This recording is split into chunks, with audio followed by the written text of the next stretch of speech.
Welcome to Vishal mathematics classes. इस video में हम लोग तुलनात्मक विधि को हल करेंगे। क्या लिखा हुआ है? समीकरण 2x + 3y = 6 तथा 5x - 2y = 7 को तुलनात्मक विधि से हल करें। मतलब ये जो युगपत समीकरण दिए हुए हैं इसे तुलनात्मक विधि से हल करना है। अब थोड़ा तुलनात्मक विधि के बारे में जाने। तो नाम से ही लग रहा है तुलना करना है हमें। तुलनात्मक अर्थात तुलना कर रहा है। तो इसे हम लोग हल करते हैं। सबसे पहले लिखेंगे सब दिया गया जो समीकरण है उसे उतारेंगे। लिखेंगे यहाँ 2x + 3y = 6 समीकरण 1 तथा 5x - 2y = 7 समीकरण 2। करना क्या है? समीकरण 1 और 2 को तुलना करना है। कैसे करेंगे? समीकरण 1 से किसी एक चर का मान निकाल लीजिए। सपोज दैट हमने समीकरण 1 से x का मान निकाल लिया। समीकरण 2 से भी x का निकालना होगा। ये नहीं कि समीकरण 1 से x का निकाले तो समीकरण 2 से y का, नहीं, तब तो तुलना ही नहीं होगा समान चर का। समीकरण 1 से x का तो समीकरण 2 से भी x का मान निकाल लेंगे और दोनों फिर x के मान को तुलना कर देंगे जिससे y का मान निकल जाएगा। फिर जो y का मान आएगा तो किसी एक समीकरण में डालकर x का मान निकल जाएगा। तो समीकरण 1 से लिखेंगे हम लोग, इसीलिए समीकरण 1 से किसी एक चर का मान निकालेंगे। तो 2x + 3y = 6। यहाँ से हम लोग x का मान निकालेंगे। तो क्या लिखा जाएगा? 2x = 6 - 3y। तो x = 6 - 3y/2। इसे हम लोग समीकरण 3 मान लेंगे। अब जैसे हम लोग समीकरण 1 से x का मान निकाले हैं उसी प्रकार समीकरण 2 से भी x का मान निकाल लेंगे। फिर लिखेंगे इसके बाद पुनः समीकरण 2 से,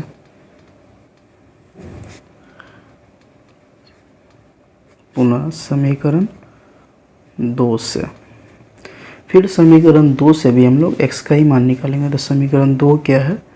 5x - 2y = 7। ये समीकरण 2 है।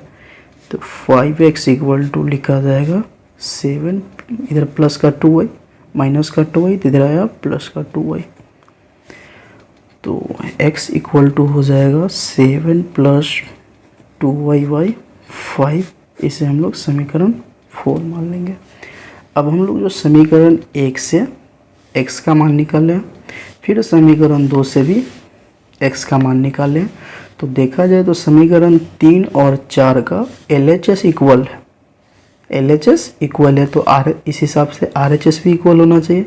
इसे है तुलनात्मक विधि कहा जाता है। मतलब अब हम तुलना कर रहे हैं, समीकरण 3 और समीकरण 4 का आपस में तुलना कर रहे हैं।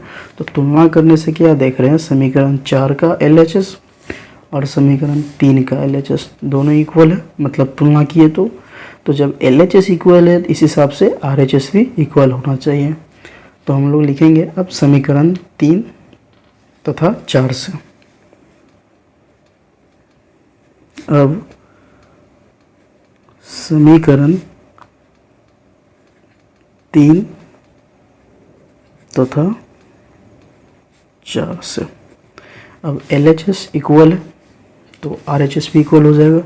क्या लिखा जाएगा? 6 - 3y/2 = 7 + 2y/5। अब क्रॉस मल्टीप्लिकेशन करेंगे यहाँ से हम लोग तो इस पूरे में 5 से गुना हो जाएगा, तिरछा तिरछी गुना। तो क्या सिंपली लिखा जाएगा 5 × 6 - 3y = 2 × 7 + 2y। 5 से गुना करेंगे तो 5 × 36 - 5 × 15y = 7 दूना 14 + 2 दूना 4y। अब यहाँ से हम लोग सॉल्व करेंगे तो y का मान निकल जाएगा। सिंपली y वाले पक्ष को एक साथ रखेंगे और जो संख्यात्मक मान है उसको एक तरफ कर देंगे। तो y वाले टर्म को हम लोग इधर ले आते हैं तो -30 15y का हो गया 15y, इधर +4y है, इधर आएगा तो -4y इक्वल टू प्लस का 14, इधर जो +30 था ये गया तो इधर -30 हो गया। अब क्या लिखा जाएगा, 15 4 हो गया 19, माइनस का 15 और माइनस का 4 हो गया माइनस का 19y इक्वल टू +14 में से -30 जाएगा तो -16, माइनस से माइनस कट गया तो यहाँ से y का मान निकल जाएगा, y इक्वल टू 16/19, ये 19 गुना में था, उधर गया तो भाग में, ये y का मान निकल गया। अब हम लोग क्या करेंगे, इसी y का मान, जो y का मान आया, अब किसी एक समीकरण, या तो समीकरण 1 या 2 या फिर 3 या फिर 4, किसी एक में डालकर हम लोग निकाल सकते हो। तो समीकरण 1 2 में ना डालकर हम लोग समीकरण 3 और 4 में डालेंगे, जिससे डायरेक्ट x का वैल्यू निकल जाएगा। तो हम लोग y का मान समीकरण 3 में डालते हैं, तो x इक्वल टू 6 - 3 गुने y/2 है। तो क्या लिखा जाएगा फिर आगे लिखेंगे, अब ये अब नहीं, y का मान समीकरण 3 में रखने पर